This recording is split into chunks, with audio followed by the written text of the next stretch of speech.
All right, so this is my vlog number 3.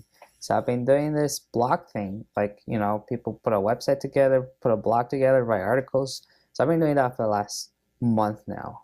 And oh man, there's a lot of stuff you have to learn. Like it's not, you buy this hosting thing and then you get a domain name and then you have a WordPress theme and then off you go. Like there's so many things you gotta learn. And so I put a blog post together to kind of document the strategy and sort of the framework that I'm leveraging, and also some of the people that I found that are really cool to follow if you're into the blogging stuff.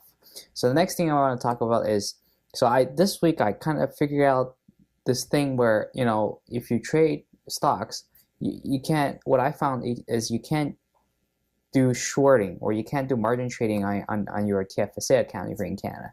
And so before I say this, I'm not your financial advisor, and if you lose money because of the information in this video, it's not my problem.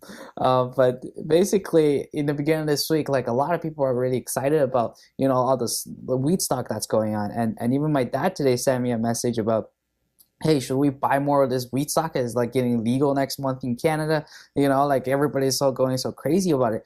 And so in the beginning of this week, what I was looking at is this stock called Tilray. So if you go on the internet, I think their ticker is TLRY.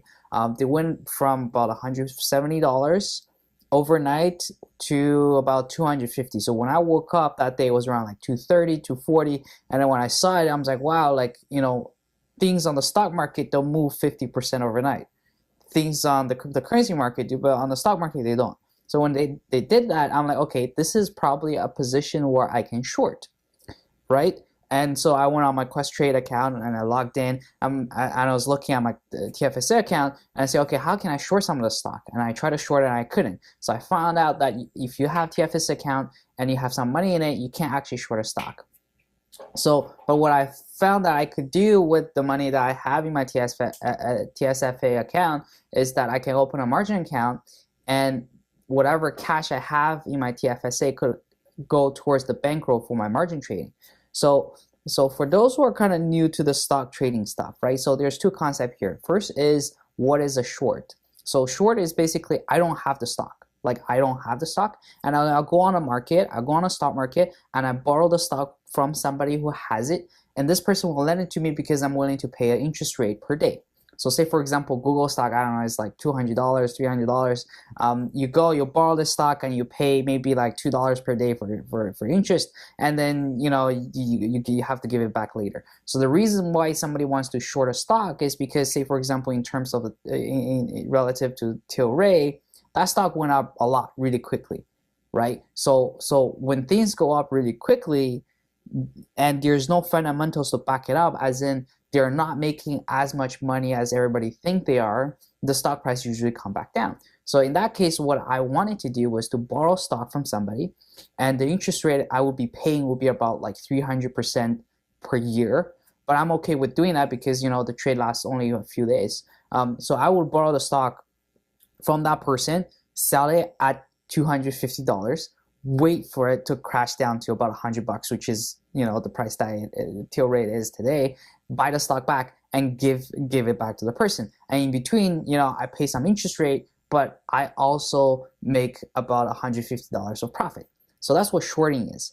The next next concept is margin trading. So margin trading means is that, so say for example, I have $100 in my account, and this stock that I want to buy costs $100. So the maximum I can buy is 100. But in the stock market, you can leverage. It's a fascinating thing. You can leverage. So what this means is that, so say you only have 100, the stock costs 100. You can go to the monopoly guy, aka your broker, and say, can I borrow $100 because I want to buy 2 of the stock. And so you borrow $100 and then you buy 2 of the stock. And now what your position is 2 times leveraged. It means that, instead of buying 1 stock, now you bought 2. So why do you want to do this? Well, because if you think the stock is going up and you only have $100, what you want to do is you want to leverage. So you want to borrow some money, buy more than what you can buy yourself, and wait for the stock to go up and sell it and make more profit than you would have been able to with just the cash flow that you have. So what I found out going through this Questrade thing with my TFSA is that I can't short or margin trade on my TFSA account, but I can leverage my TFSA account and have it counted towards how much money I can borrow from my brokerage firm.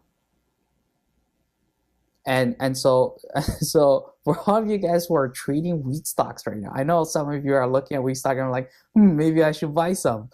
I personally, and again, this is not financial advice, I personally wouldn't buy right now. If you didn't buy 6 to 12 months ago, and if you did, I sold my position maybe like 2 weeks ago.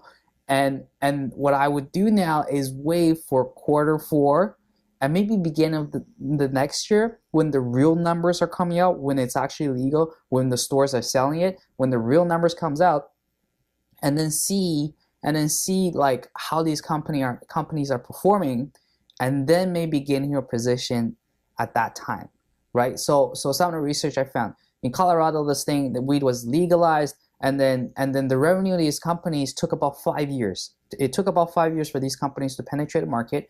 Each customer accounts for about $200 of revenue for these weed companies. The other thing is that they only have about 22% of the adult population, actually buying and using this product. So if you take that number, and you try to estimate the market size for marijuana in Canada, so we have about 28 million people in Canada who are adults. So let's say the same thing happens as Colorado. So 22%, say 20% of us will purchase marijuana. Marijuana, we're like marijuana consumer products. So say 20% of 28 million. That's 1.4 million, right? That's 1.4 million times $200 per person. That's about 400 million.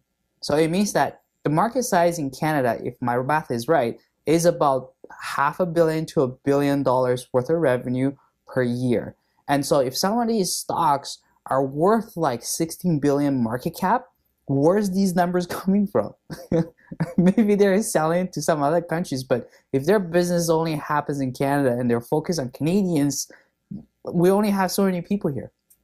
So anyways, the last thing I want to talk about is, if you're actually looking at stocks, if you're interested in learning more about stocks and all this kind of stuff, there's a website I read. It's called Seeking Alpha. And what it is basically, people can go on there, and if you think you can do these analysis properly, you can write an article, you can submit it, and if it's really good, they publish it and pay you for it, and every time somebody looks at the article, they also pay you a little bit of money. So that's what Seeking Alpha is a crowdsourced stock analysis platform, basically. And what I noticed is that there's not a lot of people writing about cryptocurrency on this platform yet. So I'm gonna start doing that soon, and I will keep you updated. Thanks, and I hope you enjoyed this episode. Bye.